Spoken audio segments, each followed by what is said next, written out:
Noam Chomsky once pointed out that we should not consider capitalism an inherently racist system. Capitalism simply tries to turn people into obedient cogs in the machine.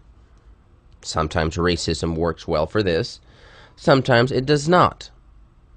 And we can say the same thing about patriarchy. In the economic system, you can have female bosses. It's okay. It does not hurt the system. Aren't women fortunate to have the noble Noam Chomsky explain to them the nature of capitalism? Even more fortunate are we to have someone like Mr1001nights remind us of this simple and obvious truth. Obvious, of course, if you're a man. At least that's what Mr1001nights would like you to believe. Now, I use this clip not because I disagree with what Mr1001nights is saying in it, but because it illustrates just how little he knows about feminism, its theories, its history, its praxis. If he did know, he'd know there's nothing new or novel about what he's saying in feminist circles. For instance, in January 1977, radical feminist Carol Ehrilich published Socialism, Anarchism, and Feminism, and in it she states, "Capitalist society depends on class exploitation. It does not, though, depend on sexism, and could, in theory, accommodate to a large extent a similar treatment of women and men."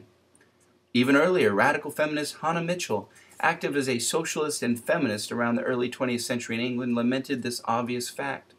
"Even my Sunday leisure was gone, for I soon found out a lot of the socialist talk about freedom was only talk, and these socialist young men expected Sunday dinners and huge teas with homemade cakes, potted meats, and pies, exactly like their reactionary fellows.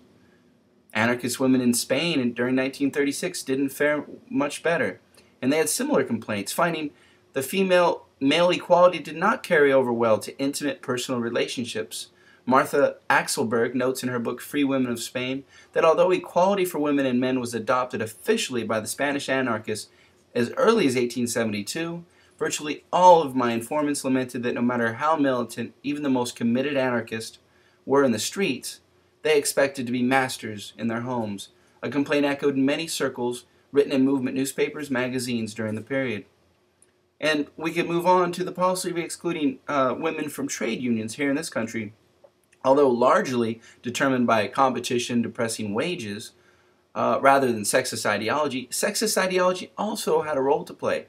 In the tobacco industry in the early 20th century, in Tampa, for example, an anarcho-syndicalist union, the Resistance, made up mostly of Cuban immigrants, sought to organize all workers throughout the city.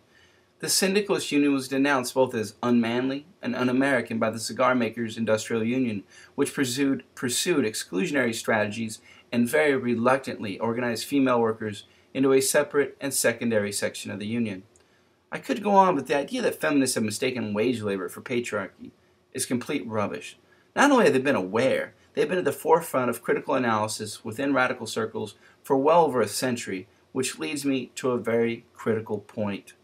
It is the feminist movement, in all its variety, middle class, working class, socialist, anarchist, that has led the way in women's liberation and not movements focused on class struggle.